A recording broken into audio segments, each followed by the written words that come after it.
And you all know me, I'm Mike Wright, I'm the Indy Financial Coach, and we're here to talk about Taxmageddon, the dramatic changes in the tax code that will occur on January 1st, 2013. Now, I can't claim any originality to the name Taxmageddon. I saw it on the headline of some publication somewhere, and I thought, boy, that's a good way to put it, because unchanged, the things that we're going to talk about here today are probably the most dramatic changes in our tax code in years.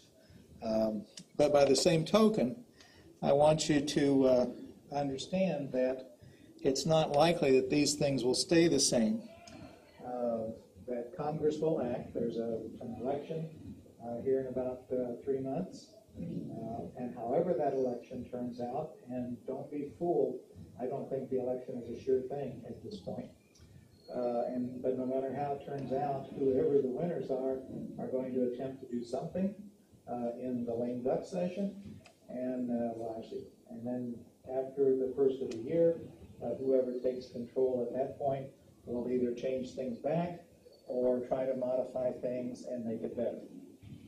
And the word better is in quotations. I just feel strange doing that. So I don't want you to take the idea that what we're going to talk about tonight is guaranteed to happen, because it's almost just the opposite. It's guaranteed to be some mix, some change, some difference. But what I want to do is, by making you alert to the things that are set to happen right now, to be able to see what's going on as these months progress and be able to react accordingly as you see the things happen that actually do. We're going to talk about the 15 things that are most easily identifiable, and I'm going to let you know what I think you can do about them, but I also want you to remember that some things will simply happen, no matter how much you do to change it. So that to a certain extent, all you can do is get yourself prepared. It's a planning issue, not necessarily the ability to save yourself. So here's all 15, and just going through them quickly. I don't know the 10% tax bracket, the lower income brackets. These are all things that will happen. The child care or the child credit going back down to 500. There's changes that affect education IRAs. There's changes that affect itemized deductions, changes that affect standard or personal exemptions, and so forth. So what we're going to do is going to look at each of these 15 items. Oh, sorry. Everybody gets a checklist here that you can keep track of your own items. I've got some extras if you want some at the end.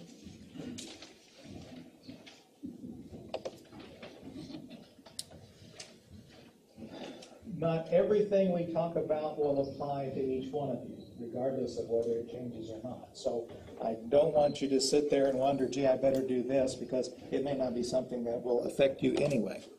And as we've already talked about, things will change.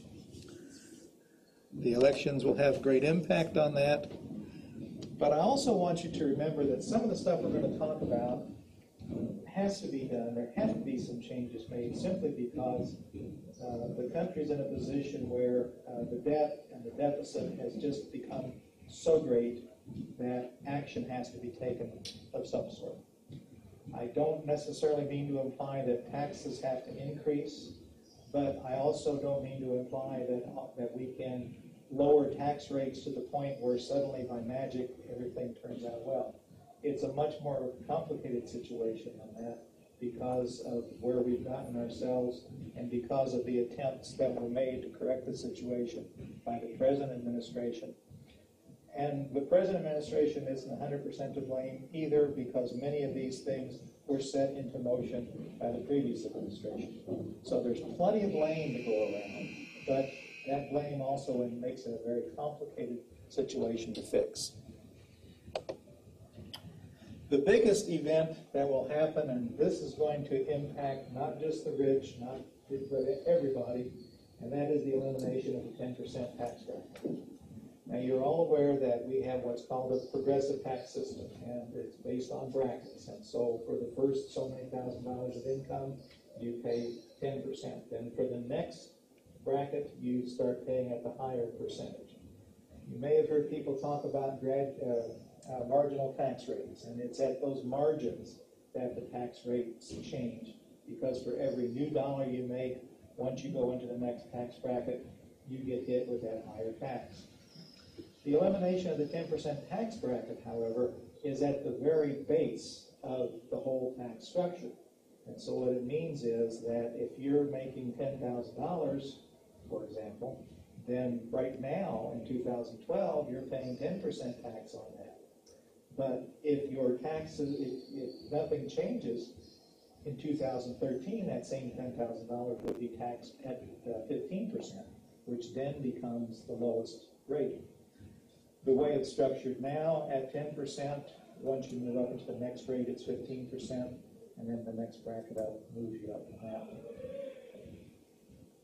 So everybody is impacted by what is essentially a 50% tax increase on the very basic income, the most basic income that they receive.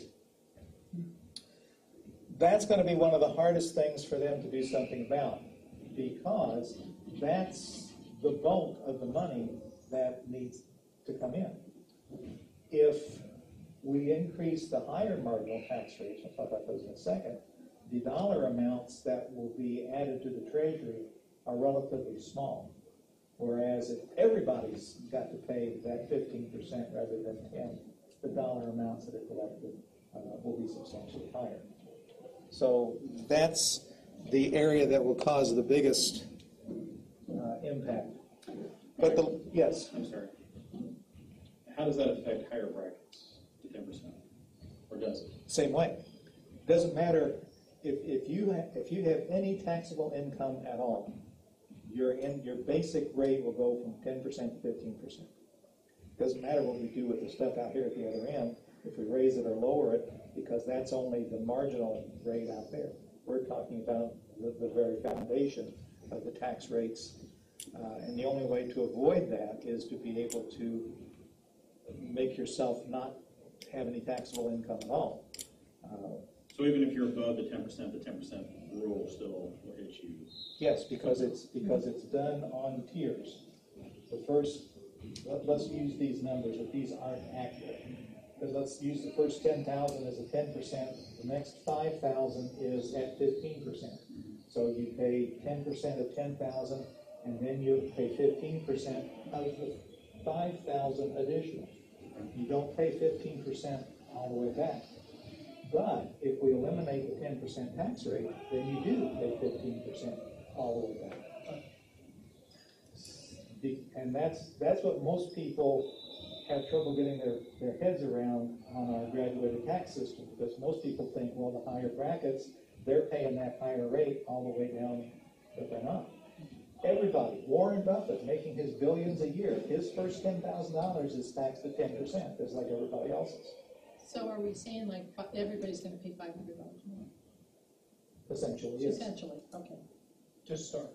To start, right. It will make no difference what the higher marginal rates are. The higher I had no idea. I figured if you're in the 20 whatever percent it is, you just take. No, you only pay the 20-some percent or the 30% or whatever it is on the additional money that you earn above whatever the brackets are. I'm sorry, I should probably be able to rattle off all 5 breakpoints on brackets. I never have been able to. I just know that there are brackets. That doesn't matter, but I do have a question. Yes. Will there be a trickle effect in the other brackets? In other words, even though the first bracket's going to go up 50%, will the next bracket up go up, or only the bottom bracket's going to change? No, they will change. They will all change, but not by that amount. Yeah. The 50% is that, right? The 15% doesn't. It will not change. There will still be a 15% bracket, but that will be the lowest bracket. Yeah. Then it goes to 18%, then to 22%, and so forth. And that's what this part here is, that the lower income tax rates and the lower brackets expire. So that means that people that right now are making, getting in the 28% tax bracket, which is the top bracket, they'll be moving into the 36% or 33, 36. It depends exactly. because the brackets will also become narrower. So that, hello, Mark. Sorry, Emerson Avenue is a parking lot. Yes, it usually is. We thought you went to Scotty. Mike just has a fascination with going to Scotty's. I thought it was a nice. So this is where you're going to get the stuff that will impact the people at the higher income brackets, because they're the ones that have to worry about their upper. Again, I'm not going to try and quote the bracket, but let's say the bracket is at $50,000. Let's say the bracket's at $100,000, and it goes up then from 28 to 32%. Let's say you're in that magical group of $250,000 earners. Then you're going to go up from 28% to 36% or even 39%, but only for that additional income, whatever the previous bracket was. So but see, think about this. If every taxpayer gets a 50% tax increase because of the 10% going away, only a very small percentage of taxpayers will pay the highest marginal rate. So that change from whatever it is, 33 to 39%, 28 to 36%, we're only talking about the higher income portion of that. And we're only talking about a very small number of people. So if 1% of the population has an income above $250,000, they're still only going to pay that 39% on whatever that section of their income is. So the dollar amount that the government will receive is very small. It's nowhere near what's needed to close the deficit or even do that magical thing. I'm sorry, I made quotes, I didn't mean to do that. They do that magical thing where we will eliminate our problem by eliminating loopholes. Well, that's the biggest problem that I think I've ever heard of. Because, yeah, we all recognize there's loopholes, but not enough to eliminate a $1 trillion deficit every year. But neither will an increase of 3 or 4%. I read a study recently, and that's not part of this, so this is a free piece of information. I read a study that if we were to go to a 92% tax top rate, which in the late 40s and early 50s we actually had, the dollar amount that would be brought in would not run the government for more than 4 days. So if we taxed at 92%, we still wouldn't have more than 4 days worth of money coming in. So the tax rates are not the solution to this. But my fear is that we're all old enough here to remember when George Bush said, "Read my lips, no new taxes," in 1990, whatever it was. And then immediately we got new taxes. So my fear is that even when people today, Republicans in control, come up and say that, it's not going to happen because of what I mentioned earlier about the country being in desperate straits and needing money. So that's my real concern. So no, I really believe that Congress will probably pass a hybrid tax bill that will keep part of the current system, but also probably go to part of what Obama has proposed. There seems to be some interest in the Congress to, instead of using the $250,000 limit for the highest marginal rates or the higher rates, to use $1 million income limit, because that number seems so outlandish. But again, the higher you raise that limit, the less money you're going to take in because the number of people that qualify at that level is much smaller. So, if 92% only gets us 6 days of government operation, that small a change might only get us 3 or 4 hours of government operation in actual tax receipts. This is another biggie. The marriage penalty equalization will go away. Now, I don't know if you understand what the marriage penalty is, but what it boils down to is basically that a married couple pays more tax under the, currently they equalize the fact that you have the two incomes. And they do that by making the standard deduction for a married couple twice the standard deduction for an individual. That's basically it. There's no increase in the tax rates or anything there that comes about. A married couple, when they combine their incomes, still has the issue of the combined income moves into those brackets that goes into the higher rates.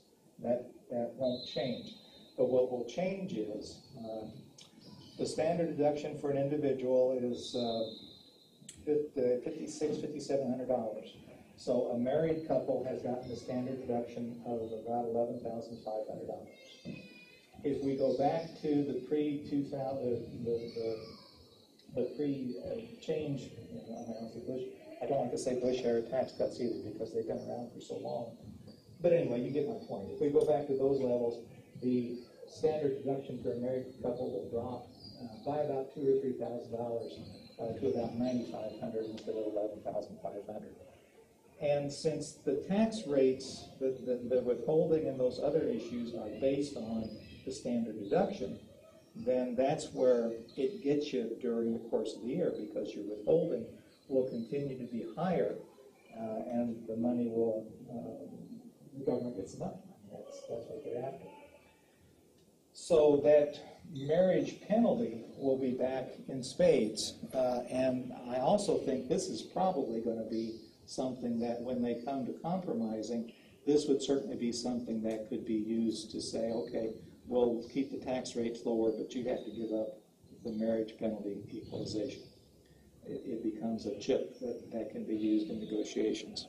But if that were to happen, does that mean if you were to file married, it's separate? No. You can't do that either. That doesn't make any difference. It's the fact that you're married. Because see, what happens is, if you file married filing separate, then you're only entitled to use half of whatever the married filing jointly standard deduction is. Okay. Well, as it happens right now, that's the same as the single deduction. But in the new system, it would be half of that $9,500 figure. Or you have to file your itemized deductions, which can put you in a better state. But if you're married filing separately, then each spouse can only declare their own deductions. So if you're relying on your mortgage interest deduction to get a nice big standard or itemized deduction, that helps the one spouse, but then the other spouse may only have charitable contributions. So one spouse is getting $10,000 in mortgage interest, the other spouse is getting $1.95 in church donations or whatever. But because of that being set up that way, that's what that spouse has to take. They cannot revert and take the standard deduction with the other spouse itemized. They build a lot, they've always had a lot of downside in married filing separately, because particularly if you have children involved, because they take away a good deal of the benefits that a child provides you. Earned income, if you're in an earned income credit, of course, that's a big deal, but also for child tax credit and so forth. Also deductions for some of the education credits and things of that sort. So, I mean, they really put the screws to you. And that's why, generally speaking, I've done taxes for 20 years, and I've only had two families, that ever came out better filing separate than filing jointly. And even that, it was only by a matter of maybe $100 or less for that. Now, I'm doing pretty mainstream people, so I'm not saying there may not be somebody out there that would have that advantage, but it shouldn't be the first thing you think of as a way to escape this particular problem, because it's almost guaranteed not to be. Okay, question, Mike. Sure. So if you're married, what if you're separated and living in two different states and have two separate addresses and not legally divorced? The law allows for people that are married to file as though they were single if there is a qualifying child in the situation. Now, a qualifying child means that one of the spouses has a dependent child, that they provide more than half of the support, and that live with them for more than half the year. And the word more is important in both those cases. It can't just be 50-50. One has to be more than the other. If that happens, then the spouse that has that child, then they can file as head of household, which is actually better than married filing joint. But the other spouse can only file married filing separate, which means they have to get all of the serious detriments that happen. So, but if there's no child, if there's no qualifying child, then it doesn't matter. If you remain married, then you have to file as married filing separately. And that brings up an interesting thing, although again it isn't part of this, but I will throw it out as information that you might find useful. Federal law governs taxes, but state law governs family law. So there are all kinds of provisions in the federal tax code that are related to family matters that have to revert to the state. One of the things that comes up big on that is when parents have joint custody of a child, and the court order from the state was that the parents alternate the ability to take a child as a dependent. And so one parent gets it 1 year and the other parent gets it the other year. Federal law says that the custodial parent, by presumption, has the dependency exemption for that child. So the custodial parent has to sign a waiver for the non-custodial parent to get that as a part of the state because the state said so. But there are other qualifications for a child, other benefits for a child that don't go along with that. That's only the dependency. You still have the issue of earned income credit and child dependent care credits and things of that sort that have to be considered on their own right. So that's where I'll be honest, that's what most of the tax complications are for the average family. We're not talking about folks that have multi-million or multi-billion-dollar incomes that have their own set of problems. But so you may or may not have been aware that since the 2002 when these laws were passed, dividends on stocks have been treated in most cases, not 100%, but in most cases as capital gains, which means they enjoy the lower capital gains tax rate. January 1st, all dividends will be treated as they traditionally have been, as simply ordinary income. And so they'll be subject to the same tax rates that all other income is. And that means that your dividends will likely be essentially, you can consider them as being taxed at the highest marginal rate. So that's a big impact. Because as we'll see on the next point when we talk about dividends taxes, the difference is tremendous. If you're talking even in the 20%, 22% tax bracket, which is about the third bracket up, you're getting a savings under the current rates of 6 or 7%.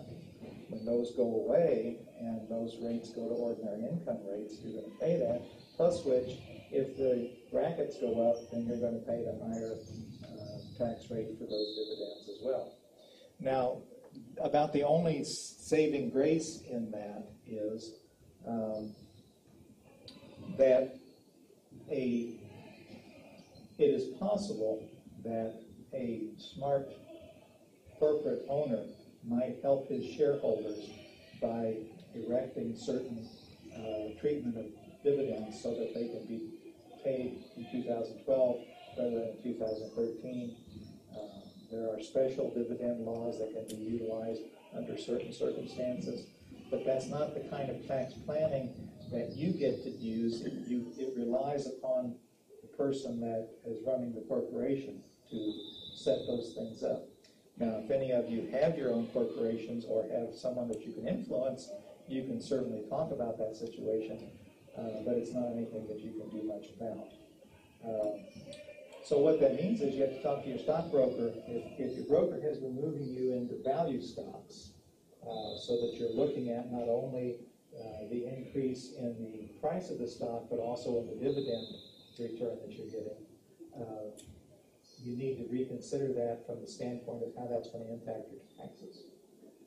Obviously, if you don't sell the stock, you still don't have a tax impact there, but now suddenly the dividends that you're getting, instead of being at the capital gains rates, are going to be at ordinary income rates, and so you need to decide, are they still as good a value for you? Because that's one of the things that any good financial planner will do, is to see if where the source of your income, how that affects your total tax bill.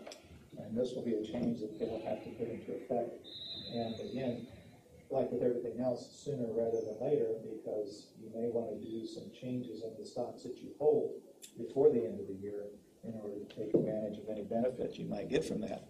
So, Mike, those dividends will get taxed at the highest marginal rate. I mean, that's not really, I don't really mean that the dividends are singled out and taxed at the No, highest but rate. I mean, in the real world, if they're not at the 15% capital gains, then they ultimately really are taxed at the Yes. highest marginal rate. Every new dollar is always taxed at the And highest it's rate. already got your, I'll call it your base pay. Right. It's covered the 15 and maybe the 22 or 28%, so you're going to get hit with 28 or whatever. Right. With the dividend. And that brings us to the next point, and this is an even more complicated point. The capital gains rate expires. Currently, the capital gains rate is 15%, or if your income's low enough, it's 10%, and if your income's really, really low, you may not have to pay capital gains on capital income at all. That's going to go away. The standard capital gains rate is 20%, and under certain circumstances for people with low incomes, it can be as low as 15% under the new law. That's going away, the lower amounts. But you see what that means is that even the dividends, or even when you sell your stocks, you're going to pay that higher rate. Or if you sell any kind of capital good, you're going to pay the higher rate. Plus which, and this is a benefit from the Affordable Care Act, or what's commonly called Obamacare, there are two Medicare taxes that are tacked onto unearned income. One is at 3.8%, and the other, I think, is 0.9%. I think it's 0.9. I was just reading that, and I forget exactly what it was. But let's say roughly 4%, essentially a surtax on investment income. One of them specifically says unearned income, the other says investment income. So first off, you're going to get your capital gains rate is going to be jacked up to 20%, plus which you're going to have to pay this additional 4% for Medicare payments. A couple things to keep in mind about that. This is not just on stocks and bonds. This is also on property. If you're selling rental property, it doesn't apply to the income from the rents, but it does apply to the sale of rental property. Even your personal house, because if you sell your personal house right now, the first $250,000 per person, which means $500,000 on a married couple, of profit, capital gains from the sale of your personal residence is exempt. You don't have to worry about it. That doesn't change. But if you have more than the $500,000 or $250,000 per individual on your personal house, then those surcharges apply to that as well. So there are a lot of opportunities out there for those taxes to go up. A couple things that you can do now, and only a couple. If you have items that you have appreciated in value and you want to pay the lower tax rate, here's a trick. December 20th of this year, take all of your stocks that you've made money on and sell them. Pay the lower capital gains rate on those sales. On January 1st, 2013, buy them all back. You'll get two advantages from that. You'll pay a lower tax rate on the profit that you make. And secondly, you'll get to start the calculation on the value of those stocks afresh because they were recently purchased and their basis will be whatever the price was when you bought them. You don't have to worry about wash rules in that case because these are all gains, so you don't have any losses to worry about. That might have a gotcha in the wash rules. It's kind of an extreme thing, but again, if you're dealing with your financial planner, he or she may want you to consider some of those kinds of situations because you get to pay the tax on at least a portion of the gain at the lower rate by anticipating what those rates might be.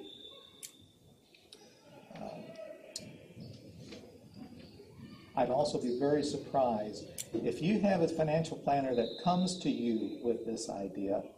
He's probably somebody that you want to stay with because my experience is that many financial planners, even the good ones, only think about the tax impact of what they're doing as an afterthought, not as their first thought. But again, this is one of those things that there's not really a whole lot you can do, but it is something that you can keep in mind that can perhaps help you out. It will not help you out for losses. So, now your financial planner may be used to trying to take your losses this year rather than next. But I'm not sure that that's the best way to do it, because if tax rates are going up this year, you want to preserve your losses for the next year and keep things this year at the lower rates so that you can take advantage of whatever savings you might get from losses later on.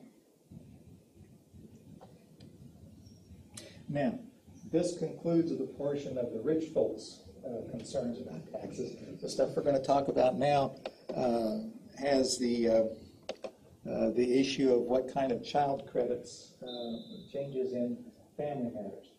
And probably the biggest one is the fact that the child tax credit will drop by 100%. By 50%. It'll go from $1,000 per child to $500 per child. $500 per child is what it was back in the 90s and the first couple of years of the 21st century. That's a big impact on families. I have many clients that, let me rephrase this. You may talk to people during tax season who say something along the line of, oh, I got $8,000 back from the government, or I got $15,000 back from the government. Somebody that got that kind of refund because they over-withheld doesn't know how to manage money. Most of the people that get those kinds of refunds get them because they have a lot of kids and their income is generally pretty low. So they're getting child tax credits, which are refundable, and they're also getting earned income credits, which are refundable. Earned income credit is essentially a negative income tax that allows the government to pay people more than they earn as a way to help them. It's an idea that was invented, honest to goodness, by one of the most conservative economists that was around, by the name of Milton Friedman. But he said that was the way that we should help people that are in bad state, is by a negative income tax. And so we have one. It's called the Earned Income Credit. I've seen people get $12,000, $13,000 in Earned Income Credit on top of whatever kind of income they may have gotten. But it requires that their income falls within a certain range, and it requires that they have a certain number of children. The other thing that disappoints many people is that you can't get an earned income credit if you don't have earned income. It's not welfare. You have to have something that you have gone out to do to be able to qualify for it. But the demise of the child tax credit, or the reduction of the child tax credit, will be a big impact even on families that don't have earned income credit. Simply because if you got 4 kids, you're going to lose $2,000 just essentially for doing nothing. What is the age limit on the child? Child tax credit is the year in which a child turns 16. 16. Yeah. When he turns 16. Right. 16, another 17. Well, it's younger than 17, which is the year in which a child turns 16. Okay, the last year you can collect. Yes. Yeah, okay. I got you. I always got those 2 years. But see, that throws people off too, because people are used to thinking about the dependency exemption is at 18 or older if you're going to college. But the child tax credit cuts off a year sooner. And I've got one couple, they have 6 kids. And in the last 3 years, they've lost a kid every year. Yeah, Bam, but bam, you can bam. claim 3 kids anyway. Huh? You can only fully claim 3 kids anyway for everything. there's that limit on there where you can claim 3 a certain way. There are also ways to get the additional child tax credit, which allows the refundable portion to come into it. Yes, you're right. You can only reduce the income down to 0. Yeah. But there's an additional child tax credit that kicks in to bring it back up so that you do get the full amount, no matter how many kids you have. I know. I lost all mine the last 3 years anyway, so. Yeah, and so that's a big deal. The child care deduction limit also is reduced from $3,000 to $2,400. It says child care deduction, but it's actually dependent care deduction. There are some few people out there which have elderly parents or perhaps adult children with special needs that qualify for that credit as well. But essentially, it's for kids. And so what happens is if both parents have to work, then they're entitled to take credit for the cost of child care up to a certain percentage of their income and to a certain percentage of what they paid out. Employers can have a benefit where they take out money pre-tax for child care, depending on that. And then the parent uses that and draws the money down to pay for those costs. And then anything that's over and above that they have to pay out of pocket, then the remainder of it is eligible for the calculation for that credit. But the $2,400 limit takes into account the pre-tax amounts as well. So I mean, it's not like, oh wow, I'll still get the other $2,400 from that. It's not. It all hangs together. All of these young families, aren't they? Yeah, all of these things hang together. I don't know if I'm ashamed or surprised or what, but you know, about 10 years into doing this, I began to understand how these things work. And not just being, I've never been real good at remembering the exact dollar amounts. That's what the computer program is for. But to understand why these things work the way they do and how the compromises come about, that's why the child tax credit stops at 17 instead of 18. Because somebody said, well, if we cut off that 1 year, we'll save this much tax revenue. The fact is they probably didn't, but that's how the calculation was done to make the compromise that led them to do that. One of the biggest impacts that we'll have for families with college-age kids is the demise of the American Opportunity Credit.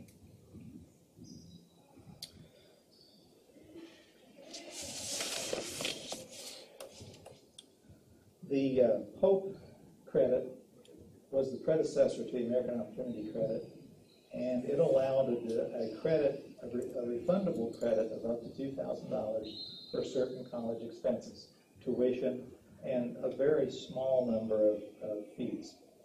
The American Opportunity Credit, and that was only for 2 years. The first 2 years was all that was eligible. The American Opportunity Credit raised that dollar amount to a percentage of the actual cost of the tuition, plus books and fees, essentially everything but room and board. And so it became possible for folks to get $3,000 or $4,000 in college credits, and people have been taking advantage of that. Because, see, only the parents get to take advantage of that. This is the opposite side. This is something good for the parents. Because a child could not take his own American Opportunity Credit unless the child was over the age of 23 or 24, I forget which. So that really worked out well. Well, that's going away. It reverts to the HOPE credit, which has the smaller amounts. I think $2,000 or $2,500 is the max, and only considers tuition. The lifetime learning credit still applies, which is much lower and isn't refundable. And then, of course, there's also the possibility of using an employment deduction on the itemized deductions.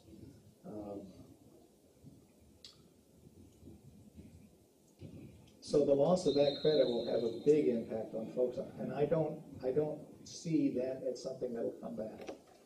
Because frankly, again, if you're working on some kind of compromise on how to get more tax revenue without raising tax rates, doing away with an extremely generous credit like that is probably the way to go, particularly since the Congress has passed and has supported the more liberal college student loan programs. And so the fact that this stuff can be paid for with loans kind of does away with the real advantage to the credits, at least from the standpoint of tax revenue. So I would be surprised if this survived any kind of revision of the tax code, unless they just happen to do an across the board, one more year situation just to get past the election, which isn't outside the realm of possibility, but all that means is that we'll be having this seminar again a year from now when we do Taxmageddon 2. So one thing, though, that also has an impact is the deduction for student loan interest for women. Student loan interest was not deductible, just like all interest other than mortgage interest was not deductible up until the time of the 2002 tax cuts.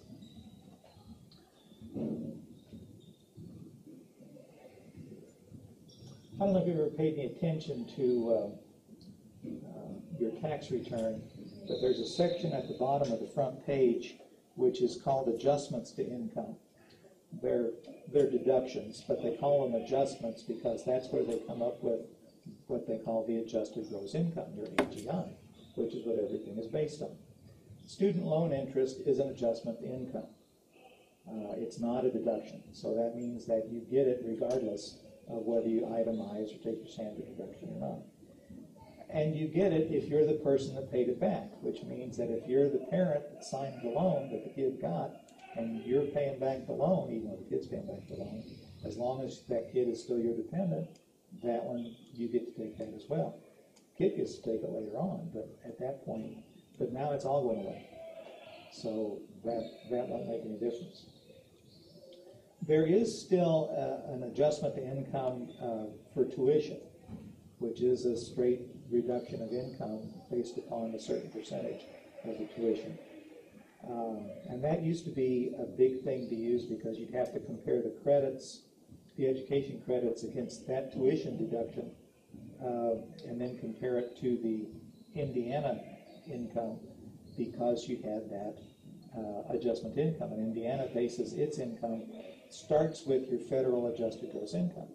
So if you could reduce the adjusted gross income, particularly with the lower tax credits and the HOPE and the lifetime learning, it was always something you had to do, was to balance those two, to see if the total tax bill, both federal and state, was lower by being able to use that lower adjusted gross income.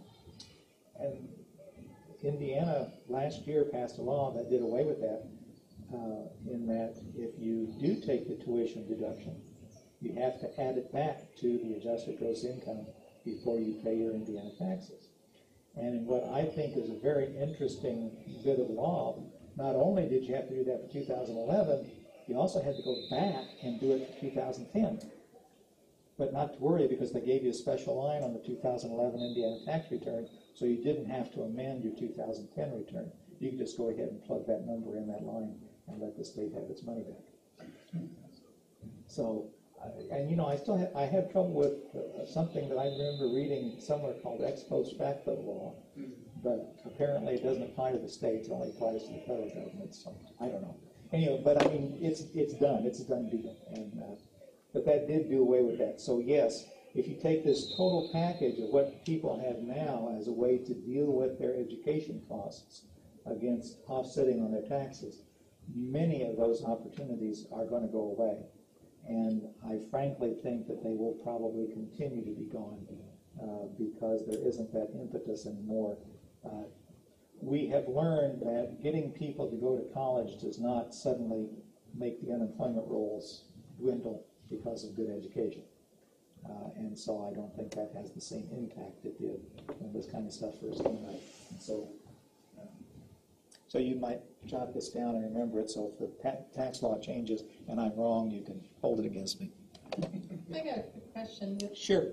In doing our due diligence as a young person in told that your 401k is the best place to put your money because you do not pay taxes until you retire. And of course, when you retire, you'll be on a lower tax bracket and pay lower taxes. So somebody is sitting there with a 401k. Are they smarter to just the heck get it out of there, pay the taxes on it, and then reinvest the money, than go down this path where we all know that the taxes are going to go up? It depends. Okay. You always remember that that's the only 100% correct answer to a financial question. Sure. It depends. What it depends on is this. What you say is absolutely true, because tax rates will likely go up. And if you've done well with your 401ks, which is problematic but still possible, you may actually have more income now than then. So even if the tax rates don't go up, you may still be paying more in taxes. There are some ways to mitigate that. Transferring your 401k and taking it out. If you have the option of rolling it over, maybe putting it into a Roth IRA or something like that, that's certainly a possibility. The money can also be used for other kinds of investments. Annuities are really not a bad investment. They have certain characteristics that you have to be careful of, but they also have certain guarantees. So I mean, there's something to not dismiss out of hand, but something to consider. A financial guy that I respect a lot called Harry Dent is a big believer in doing your whole retirement planning through universal life insurance policy. And, he makes a very strong case for doing that. Again, I'm not advising that, but I'm saying it does put a lot more options on the table. Mm-hmm. The real reason that 401ks were sold so hard by everybody was because it gave employers a chance to not be responsible for the retirements of their employees and doing away with a guaranteed retirement. But I can't remember the benefit, defined benefit, thank you, as opposed to defined payment benefits, the contribution. When I left the company that I was with when I was in the corporate world, I was still on a defined benefit plan. I can tell you today how much money I'll get the rest of my life from that pension. But I also think it's interesting that that money is guaranteed because the company bought annuities for each and every one of us that were still under that program. So that's that. So I'm not, no more can I say that it's always wrong, can I say it's always right, but you certainly want to consider those possibilities. But if I was advising a young person about the 401k, I would advise them very much the same way. Before you, one of the first things, and in fact, when I used to sell that kind of stuff, I used to say it. If your employer matches your contribution, then you've got an increase by that amount. But there's a lot more to it than just that. And so while that may be true, there's still a lot more in there. There's lots of bells and whistles that you have to consider when you're looking at that stuff. And so I hope that's a vague enough answer to be perhaps send you off in some directions without actually giving you some advice, because I wouldn't want to do that. Well, look at the options that are available. Yeah. I probably should have that disclaimer on the first screen that says this is for educational purposes only, it's not intended to be tax, investment, or legal advice. We talked about the earned income credit a little bit ago, and that's also one of the big changes that will happen, and that is the generosity of the earned income credit will be curtailed. If you look at the amounts of earned income credits, as income goes along this way, the earned income credit goes up, reaches a peak, and comes back down. It's a classic bell curve shape. So what they're going to do is squeeze the bell curve in and drop the top on it so that it still works the same way, but the dollar amounts that people will receive for the different income levels that were involved will be compressed. The refundable adoption credit, I don't know if any of you even knew there was a refundable adoption credit, but there was, or is. It will be reduced. I think the maximum used to be $10,000, or currently is $10,000, and I believe it's going down to like $8,000 I'm sorry, I don't remember, but there is a reduction in the adoption credit. I have a tax client that the only reason I know anything about it at all is because she took advantage of it at the time when it was at its peak, and it's worked out well for her and for her child. There were some perks for children with special needs or children from foreign countries, and the new law does away with the perks. Everybody will be treated the same for that. So you may or may not remember a time when, if your income was high enough, they put a cap on your itemized deductions. And I think as the next one says, the personal exemption phase out as well. The personal exemption is what we were talking about before. Everybody gets $3,700 or $3,500 or whatever. The amount will be in 2013 in addition to their itemized deductions. It does not impact standard deductions. It only impacts itemized deductions. But it still puts a cap on them, and it's based as a percentage of your income. That had gone away during the Bush tax era, and that will come back. So that's one impact that it will have on people with higher incomes, because obviously even if their rate doesn't change, if they're having to deduct less because of the cap on their itemized deductions. That's where they're bringing back the final calculation on Schedule D that I remember on that sub-line where there was a percentage that you had to apply, and that was what you finally got to take on your itemized deduction. Right. Because, and I mean, that's, if anybody's ever bothered, if any of you have a Schedule D, which is a capital gains schedule, if you'll ever notice on your page 2 of your tax return, the tax is calculated from Schedule D, not from the 1040. Once you reach that point where you have income, capital gains income, your actual tax is calculated that way. And the line that Bill was talking about is where that impacts the standard or the itemized deductions. So I mean, tax forms are beautiful things. I mean, you just see them as they move from one thing to the other, and thank God for software. I mean, there's just no two ways about it. Remember that was 10, 12 years ago. I had forgotten that's where, myself. that's where it was at. So on that last line. And so I suspect it will probably come back to the same place. Can't say that for sure because none of those forms are.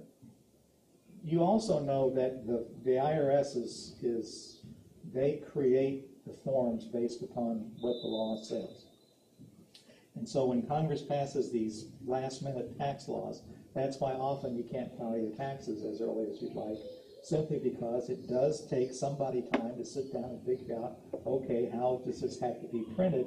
But then they also have to, again, thank God for software, they have to go work with all the software companies. How are we going to make this flow through the movement of the software? And so it can take some time to do that. That's also something you develop an appreciation for when you do taxes for a long time, is the fact that, yeah, the IRS really does have some problems on its plate that they have to deal with. And you certainly want them to do it right. You certainly don't want them to hurry up. So, but you know, when this is my weird editorial comment, when Roberts got the Affordable Care Act declared a tax bill, that was no surprise to anybody that knows taxes, because first clue was one of the provisions of the Affordable Care Act was authorization of hiring of 6,000 more IRS agents. Why do you need 6,000 more IRS agents for a health care law? So I mean, that's the tax code has been impacted by, well, Medicare was the first to impact the tax code. That's when, and so it's not unlikely that that's where these things come from. That's the other reason that between all of you and me, if somebody comes up and talks to you about wanting to have a fair tax or a flat tax or something like that, it will never pass Congress, because Congress, no matter what the political makeup, likes to use the tax code to influence the way people live their lives. Whether it's to get more people to get married and have traditional family units, or whether it's to get more people to go out and do whatever they want and support them through negative income taxes or additional welfare. Whatever the point of view is, the tax code is a very good place to influence people to do it. And so it really shouldn't be surprising that the individual mandate, which obviously was required for any kind of health insurance to be applied across the board, to be considered a tax, because that's the logical place, given the way our government works today, for it to show up. Now, you can argue all day long that we shouldn't do it that way, and I certainly would be ready to talk about that. But we've got almost 100 years now of government policy built around a progressive income tax that has served administrations of all parties very well. And so they're not going to be anxious to just throw it out. This is the 100th year. Well, 2013. Well, yeah, I mean, they ratified it before. Right. What's higher income? What's the definition of higher income? Well, that's debatable, but currently, it's apparently from the government's point of view, it's couples that make $250,000 or individuals that make $200,000. Under the Bush tax system, a lot of the systems that were put together were based upon $175,000, and one of them, I can't remember now what it is, was as low as $120,000. Because I had clients that were complaining about they had a limitation based on $120,000, and that's not that much even at that time. This was several years ago. Because that's usually indexed for inflation too. So if you have it like if we go with Obama's point at $250,000, it would have to be indexed for inflation, so that as time goes on, because otherwise you're going to end up with, given a long enough time, you're going to end up with people that are working at McDonald's making $250,000 a year. And see, that's precisely the issue with the alternative alternative minimum tax. Thank you. Because it is not indexed for inflation, which is why Congress has to pass this stupid waiver every year. Why doesn't somebody say, gee, why are we doing this? Why don't we just make it indexed as well? But they don't. And I think I read that the last time that they fought over the waiver, a married couple with as little as $48,000 in income could have been taxed at the alternative minimum level. But then, of course, they passed the waiver and everything went on down the road.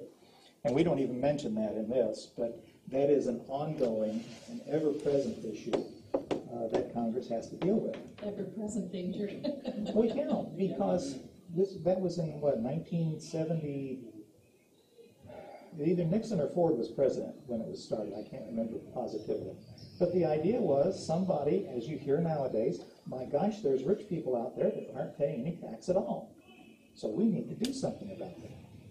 And so they did this deal where they took away a lot of the benefits that people normally got once their income got above a certain level. And that was, so you either had to pay the standard income tax or you paid the alternative tax. And I think they were aiming at, and forgive me if I'm wrong, but I think they were aiming at a group of people that possibly was as small as 500 that they were actually trying to get money from. And so now we have this unindexed system that stands over and above everything else. So yeah, that's a totally different issue. But I think if the $250,000 thing hits, or even if they come with the $1 million limit, I suspect it will probably continue to be indexed for inflation. But stop and think, what's inflation right now? At least for the time being, it's probably less 1-2%, something like that. And we could talk about that issue too, because the only reason inflation isn't any higher is because the economy is so bad. If the economy ever starts to pick up, then inflation will go out the window. And that's another problem that will have to be, that nobody will plan ahead for. So we'll all be, I don't, I used to watch Glenn Beck occasionally. He's a little far out for me in most cases, but he is an intelligent man, and his point was well taken. I don't think we'll be at the wheelbarrows of money like in the Weimar Republic, but I think we all are old enough to remember the Carter years, when it wasn't, when people would get 2 or 3 cost of living increases in the same year, just trying to keep up with the 10, 12, 15% inflation. Well, that was bad enough, so think if it really got bad, what it would be like. So that's the kind of situation where you could see the kids at McDonald's making $2,000 a year. Mortgage rates were 14%. Yeah. Did you know that the country of Zimbabwe issued $1 trillion bills, or whatever their currency rate is, because their level of inflation was so high that $1 trillion whatevers was a bill that people would need? That boggles the mind. They did that in the Weimar Republic. I think it was $1 trillion marks to $1 American dollar at that time. Jeez.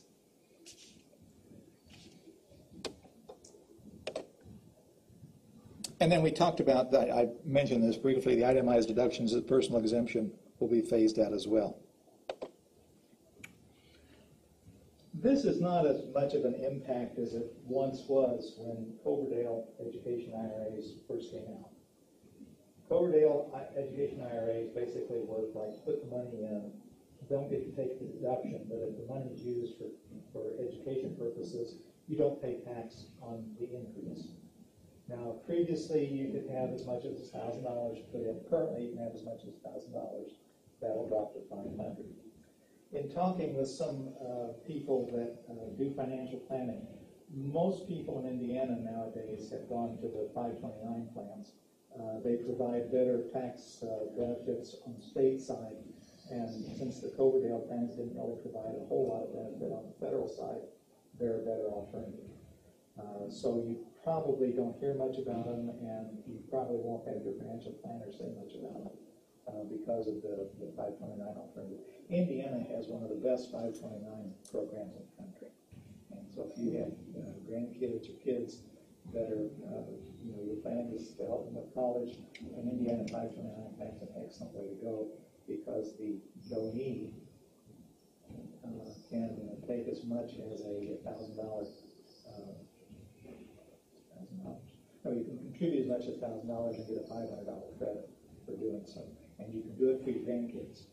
It doesn't have to be just your own kids that are your dependents. But they have to go to school and leave. No. Oh. No, they have, but you have to put the money in an Indiana sanctioned 529 plan. Yeah, it's not the same as prepaid college or something like that, which also is something that some people might want to consider. It's just that you get that deduction on the Indiana side right up front, and it can be done they have to be related. I don't remember if it goes as far down as nieces and nephews or not, but I know it goes to parents and grandparents. I'd have to look for sure about nieces and nephews. But, so, like I said, this is something that will happen, but I don't think it will have much impact on people nowadays.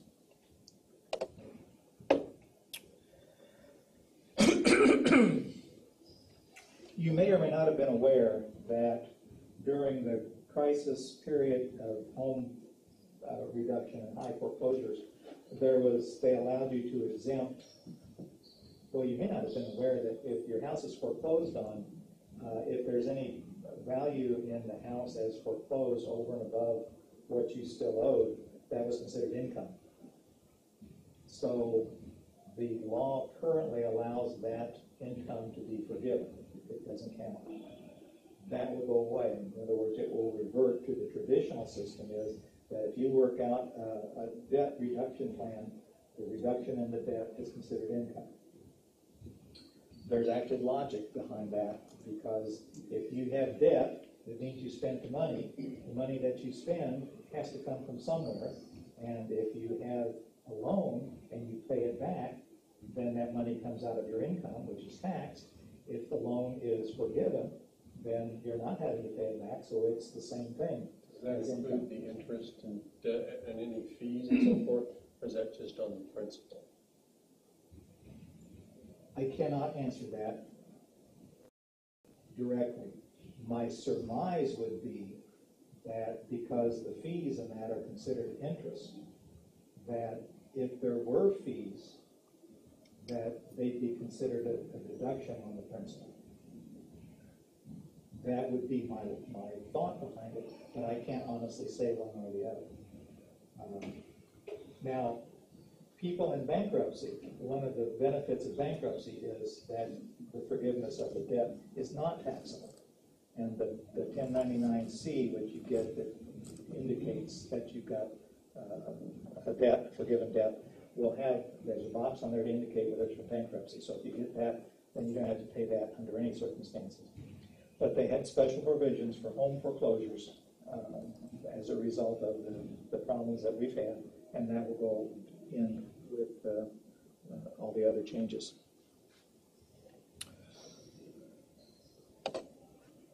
Oh, that's it. Now, I want to talk about some other stuff that has come up in the meantime. We already talked about the issue of the additional surcharges on the Medicare. The other thing that you want to keep in mind with regard to this whole Taxmageddon thing has to do with the way that this law was modified when they got it extended for the final 2 years, for 2011 and 2012. And you may remember the debates that we had around Christmas time in 2010, and you know they were going to have all of the bitter pill, the sequester of the money, and force the reduction of the budgets and so forth. Well, those were passed. There was never any change in the budgets. And so another thing that will happen without modification is that there will be a tremendous decline in federal spending for military and for domestic purposes. And the domestic spending was all for discretionary domestic spending. So it didn't affect Social Security, Medicare, and those kinds of things. But it's exactly that same kind of spending that if government spending has any impact on stimulus, that's where it comes from, because that's spending that otherwise wouldn't be done. Entitlements, Social Security, Medicare, that's what people depend on. So that doesn't have a stimulative effect. What has a stimulative effect is what the government can spend on other kinds of projects.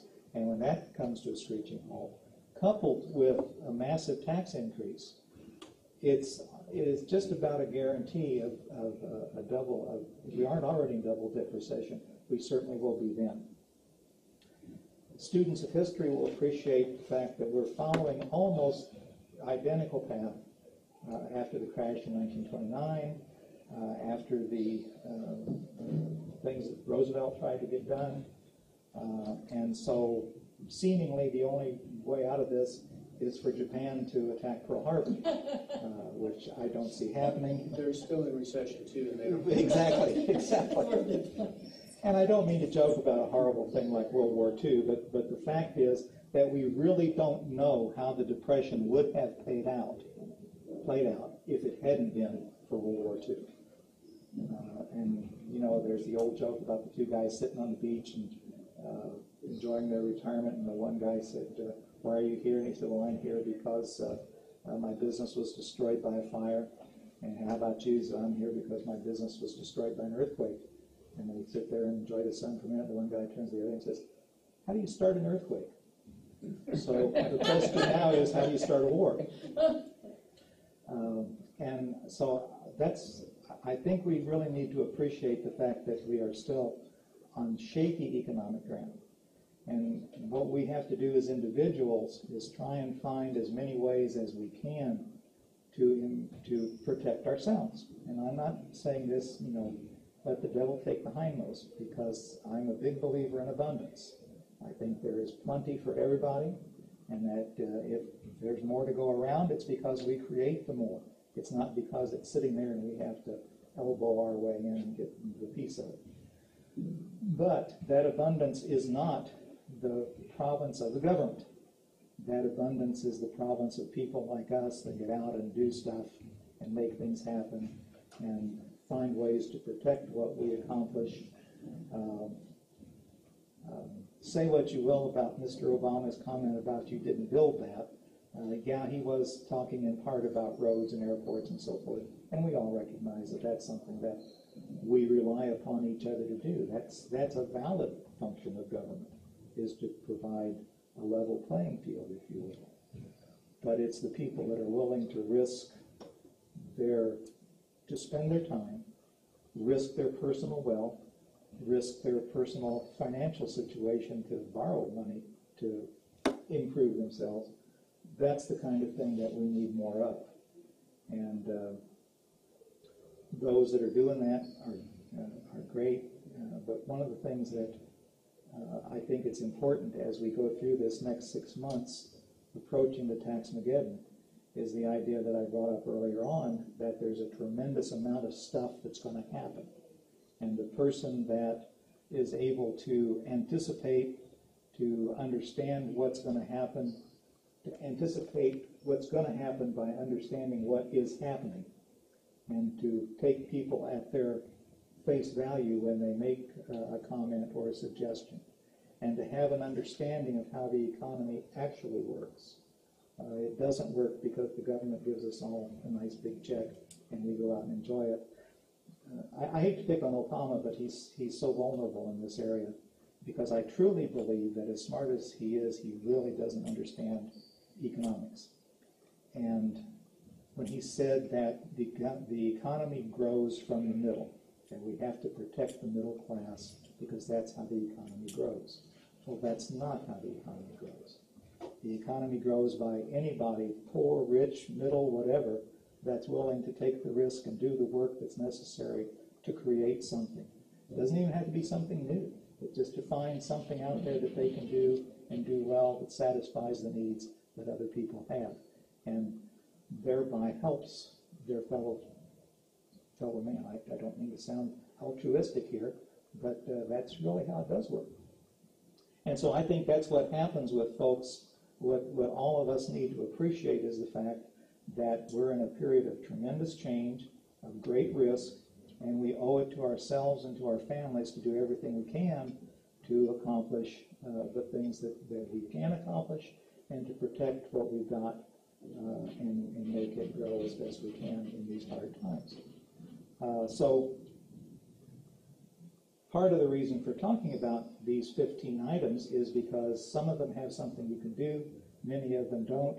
But the fact is, whether the 15 are the thing, or whether we end up with 30 or 200 or however it turns out to be, people that are better informed and able to have a plan to live their lives on purpose are the people that, whatever their economic situation, or whatever their goals and dreams and desires, are going to be the most likely to be able to accomplish that. And so what I'm kind of promoting here today is a program that I call My Life System. And basically what it is a way through planning and through education to provide people with an opportunity not only to deal with the Taxmageddon issues, but on an ongoing basis to deal with the issues of personal finance and goal setting and business development and so forth. So I'd just like to share this with you tonight. Let's see, what have I done here? Okay, I'm sorry, there's 2 pages here, so I guess you need to take 1 page and 2 page. I've forgotten these. They're not that way. My apologies.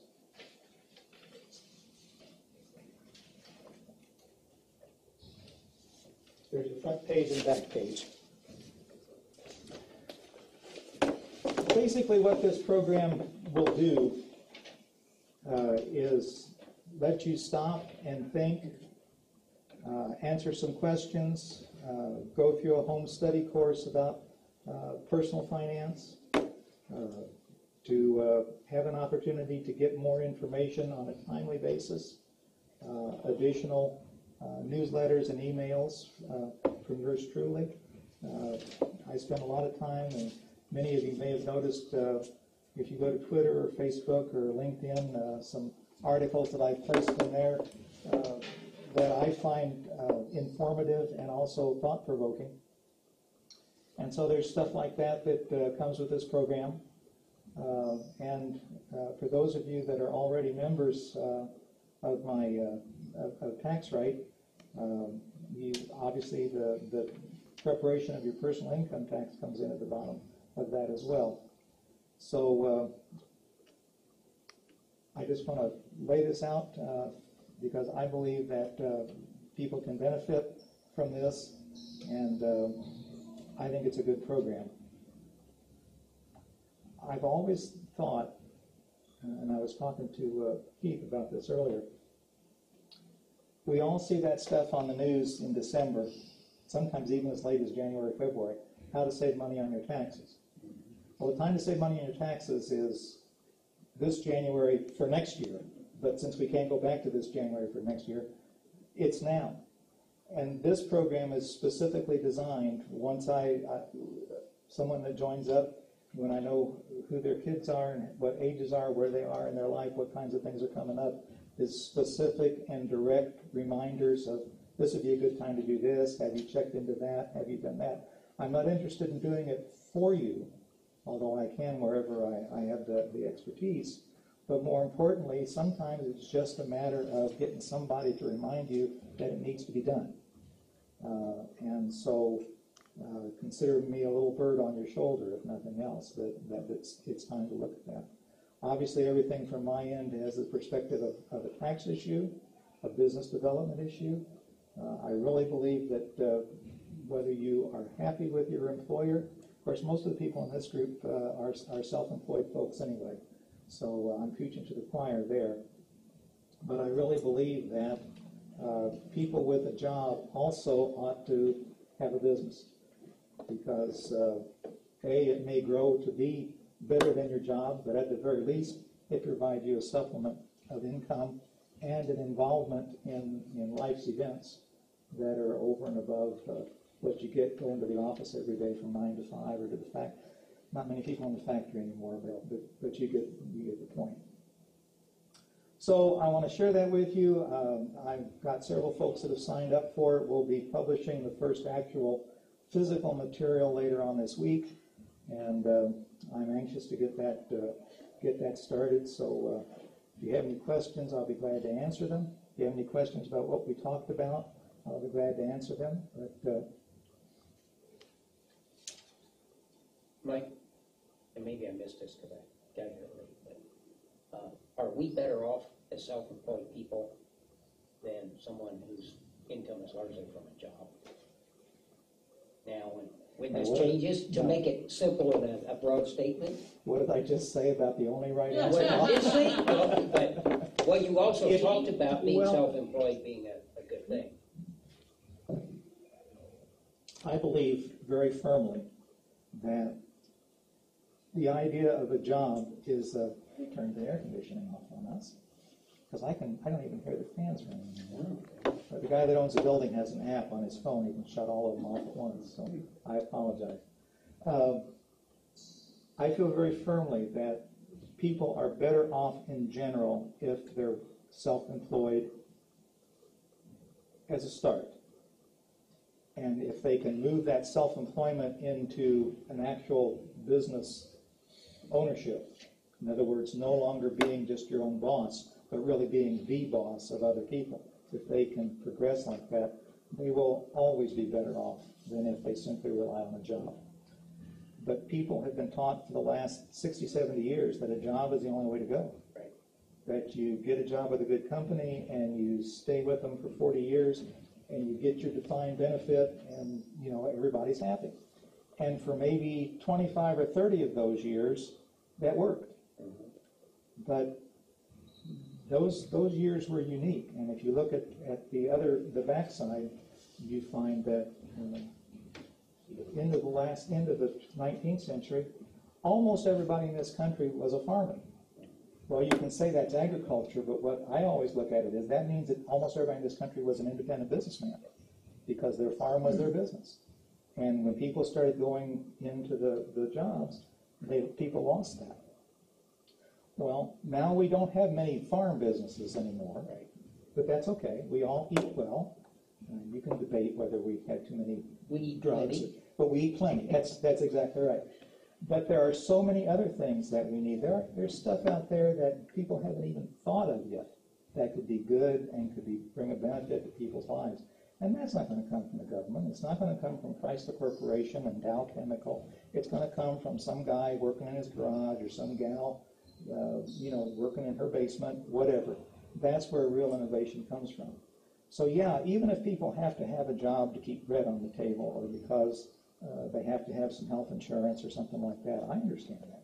But they need to be looking for an opportunity to have a business either as well or as a goal, as a replacement for that job down the road. I feel that with almost religious fervor. And part of the My Life systems that I try to teach folks is that business idea. Because you have to get kids in school to understand that a job isn't the goal. A job may be it's like an actor. Waiting tables may be what you have to do until you get discovered, but you never want to give up the idea of getting discovered. Same thing. My observation, because I came from manufacturing, is the struggle at the present time is the loss of the middle class.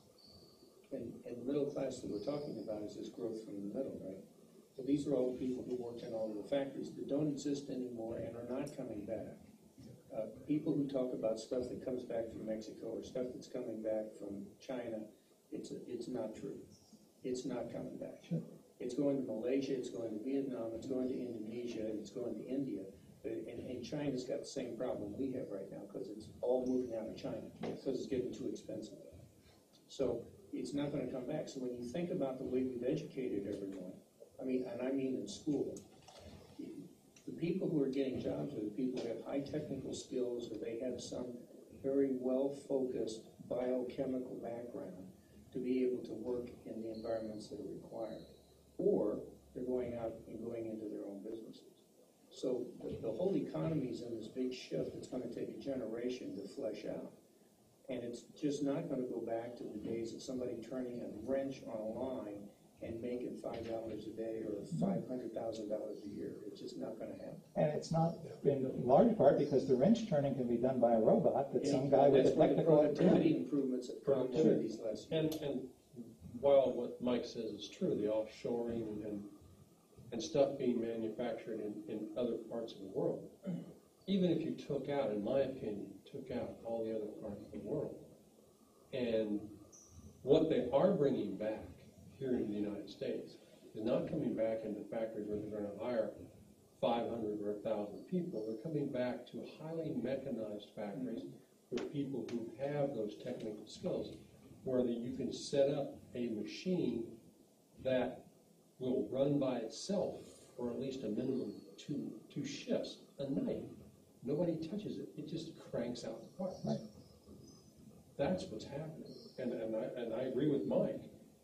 It's a whole shift that is happening that ultimately you won't see the end of it until another generation through. I left Reliance Electric in 1983. And in 1983, we were making bearings, big bearings, okay. In 1983, the plant in Asheville, South Carolina, was making like twice as many bearings as any other plant we had. And it had a tenth of the population. They were all technicians. These were all robots. The robot had picked the part out of one machine, put it in the next machine, and the last robot had put it in a box. And there was inspection all through it that was all robotic. And that plant was running in 1983. So you're right. The plants now are pretty much automated plants. And the humans are simply feeding the machines. Well, stop and think. If you're a fan of science fiction, as I am, if you look at the classic science fiction of the 50s and the 60s and the 70s, it was all about this golden age that would come when people didn't have to work, when robots would take care of everything, and so forth. Folks, we're in that golden age, at least as far as that part of it goes. We haven't figured out yet how to turn that advantage into economic well-being for those of us that are here. And again, it doesn't come by the government printing more dollars or marks or yuan or whatever the currency is. It comes from other kinds of creation that creates value, that people are willing to get an economic advantage from. And so, yeah, it's a generational change, no doubt. And, you know, I don't know what the end of it is. It won't be, you know, our grandchildren, our children even probably won't see a world like we went through when we were children and teenagers and so forth. So I think it's very exciting times, and maybe that's where I'm a little different than some of my clients who wring their hands about this and want the old ways to come back, but it ain't going to happen. There's just no two ways about it. And you don't blame somebody for it, and that's what the Luddites tried to do when they tried to destroy